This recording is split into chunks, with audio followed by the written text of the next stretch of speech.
welcome back to Leia Loves Stuff. This is your cozy corner on the internet to reflect, reset, and find relief. And it has been a long time coming, but I am back to YouTube, and I am so excited for this video in particular because this is the start of a brand new journey, brand new series for the channel called I Psychoanalyze. And part of that is having fun with a little bit of creative overthinking. So I thought it would be great to talk about past shows, movies, etc. that we all love and psychoanalyze it. So we are starting with Disney Channel original movies. Now, this was just a thought off the top of my head, and I reached out to you all on TikTok. And if you're not following me on TikTok, rude. Leia Loves Stuff, link in the bio. But for the rest of you that followed me on TikTok, I asked you, what Disney Channel original movie should I psychoanalyze first? And I got a lot of suggestions. Now, that means you're going to be fed with a whole bunch of content for a good while. But it was so hard for me to pick the first one. But judging by the title that you already read, I did choose The 13th Year. Now, watching The 13th Year, a lot of things came up for me watching this now that I am grown, but I am excited to talk about it, so let's just dive deep into it. For those of you that don't know, in 1999, Disney Channel put out a DCOM called The 13th Year. Now, this follows a boy named Cody that is turning 13, and he discovers that he is actually a merman. And once he turns 13, that's when he basically starts growing fins, growing a tail, and his body starts changing. Now, if you are older Gen Z like me, then that means you watched The 13th Year at 4 a.m. growing up. But if you are a regular millennial, then maybe you watched it as it was coming out.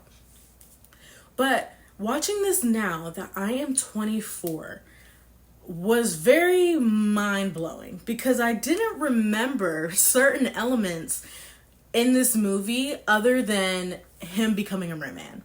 So that's why we are going to psychoanalyze it. Now, partially for why it was hard for me to even come out with this video is because I was struggling to connect with this movie. Now, back then, I was able to just have a good time watching it because it's like, oh, a boy turns into a merman. But now that I am older, I was like, it is really hard for me to enjoy the movie the way as I did back then because I couldn't really connect with it. And I thought it was important to also highlight that in this video, which is how I kind of came around to settling on that this movie is specifically targeting toxic masculinity and boyhood. Now, that is something that I cannot speak to because I am not a boy, but it was very interesting seeing this play out. So first thing that just kind of took me was that most of the cast was male, and there were only 2 female cast members, that being the mom and his love interest, Sam. There was this certain level of whimsy that is not the same that I've seen in other movies that are targeted towards girls. Now, this was mostly paying attention to if Cody fits in, the theme of being the man, being an athlete, but also that if you are different, that's gross. And I didn't understand that. So that's where we're going to start off here. We're going to start off with masculinity versus being a mermaid. Now, with other movies like The Little Mermaid and shows like H2O, Just Add Water, we see that being a mermaid is actually a pretty cool thing. And it's with the whimsy. It's having the glitter tails. It's having the shots of swimming and how this is so great, but you have to keep it a secret because no one will understand you. But once people do find out that these girls are a mermaid, they are kind of welcoming. With Cody, him discovering that something is wrong with his body and that he is going to become a merman or a fish, as they were saying, it was met with so much hostility, vitriol, and grossness that came with it. And it kind of took me aback because for as long as I could remember, Disney was always romanticizing being different. But this movie really showed that being different could be a bad thing. And I didn't understand that. And of course, we'll talk about more of the other movies down the line, like Eddie $1 Million Cook-Off, Jump In, High School Musical. But there's a certain theme here that comes with Boyhood, that being different is so wrong. You are meant to stay with your sport, and in this case, it was Cody was swimming, and stick to the status quo, quite literally. Cody also in the movie has a friend, well, classmate turned friend, Jess. Now, Jess, he is a little bit of a nerd, and everyone just picks on him. He has glasses, and he plays a tuba, and it's like, okay, we get it. He's a nerd, and he shouldn't be hanging out with Cody, because Cody is, like, really good on the swim team. But through there, Cody already gets backlash with hanging out with someone that's not really supposed to be part of his clique. Performing to be accepted. To get through life is sometimes putting on a brave face. And while we are going through this movie with Cody, we never really know how he feels about his place in society. We know that he likes swimming and he cares so much, but he didn't really understand why he loved swimming so much. And it was just something inside of him that he could not explain. Now, by the end of the movie, we know that it's because he is a merman. But at the time being, I would argue that Cody was performing. He was doing what he was supposed to do. It didn't seem like the swim team was really his friends, or that he even had a closeness with the swim team other than Sam because he liked her. All of it was performing in my eyes. So when it came to talking to Jess, he didn't really have anything against him.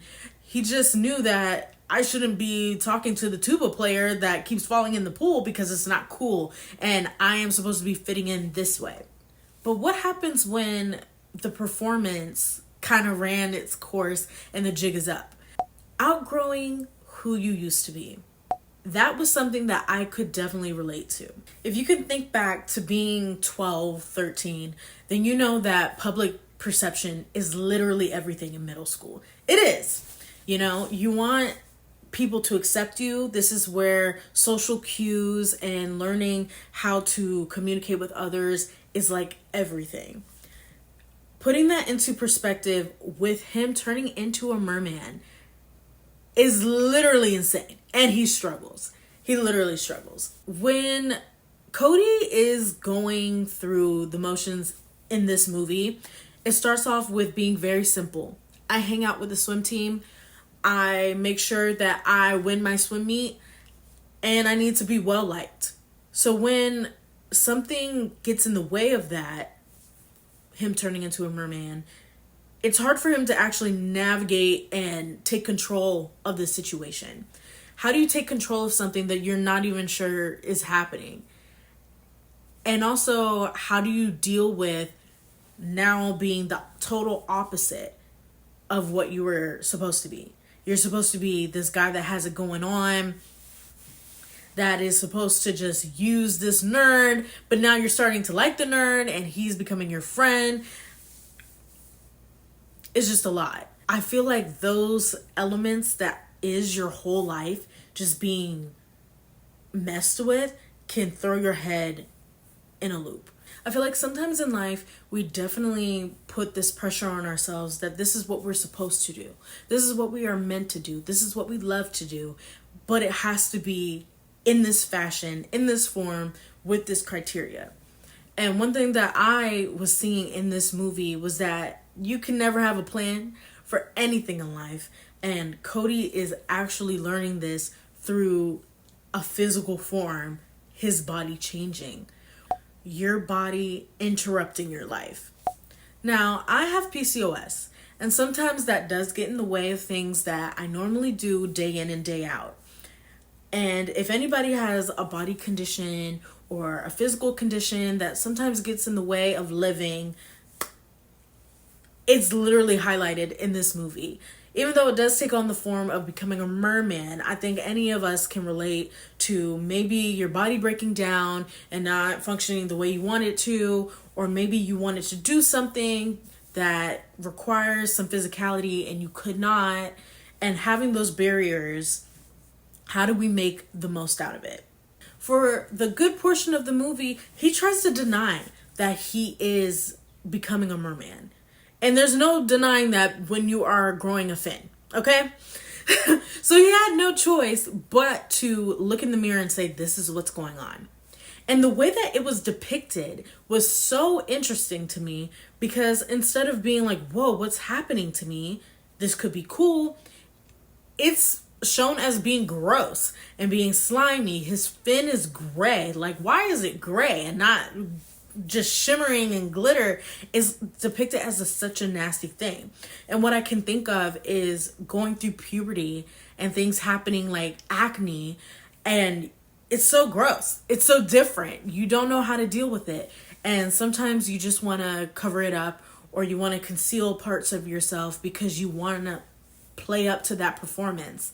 But when you start embracing it, when you start taking care of yourself, it's not as bad as it was when you were trying to cover it up. And that is something that is really shown in the 13th year, that your body will change. Your body will catch up with you.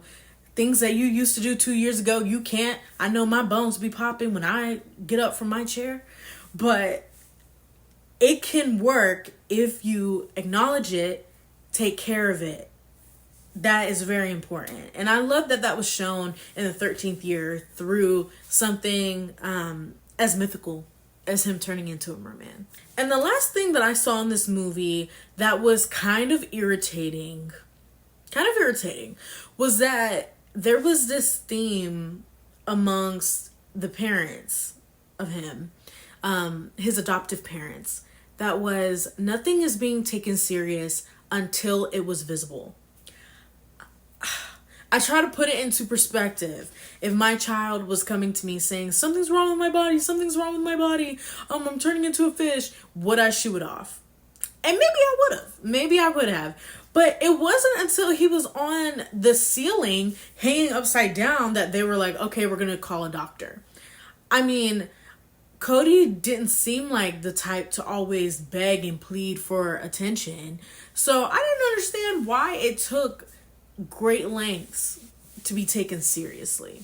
And they also depicted the mom as someone with a very holistic approach. You know, she made a cake out of beets for his birthday, and she hates doctors, and the whole point that they moved basically to this beachfront place is to get away from a capitalistic society.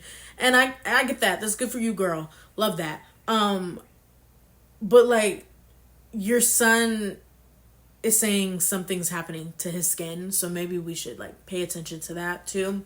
And the dad was kind of aloof with that, but he definitely turned around before the mom did. And sometimes I just know I hate that if I am voicing a concern, people do not believe me. And I feel like this is a trope in a lot of DCOMs, and I'm just like, ugh, it's like an aggravating trope to me, because if I tell you something, why didn't you listen the first time? You know what I mean? But obviously they ultimately listen to him, because at the end of the movie, he does reunites with his birth mom, and then he goes off with her for the summer, and he's a merman. I actually like that we did not hear from the mom. She did not say a word. She just kept showing up. And it kind of leaves it up for the viewer's interpretation of what that relationship would be like. And sometimes I do think about like what actually happened on that summer break where he was with his birth mom and was just living life as a merman, you know, but accepting who he is, and also his adoptive parents just being so accepting that he wants to be with his birth mom was such a beautiful thing to watch. I really think that if we can't put a male lens on it, it doesn't mean that the themes do not belong to all of us, which is definitely performing, outgrowing your body, not being listened to on the first time. And that's something that is important to take away from this movie. And I still like the movie. I still like that he turned into a merman and that it was crazy. Yeah, I would still watch it. So all in all, the 13th year is not just about turning into a merman. It's about what happens when your life stops matching who you are. And what do you do to maneuver that and find your own self-love. If you like this video, please subscribe and like, and I will be back with another one. And maybe next time we can go over a movie that's a little cheetah-licious. Okay, bye. Mwah.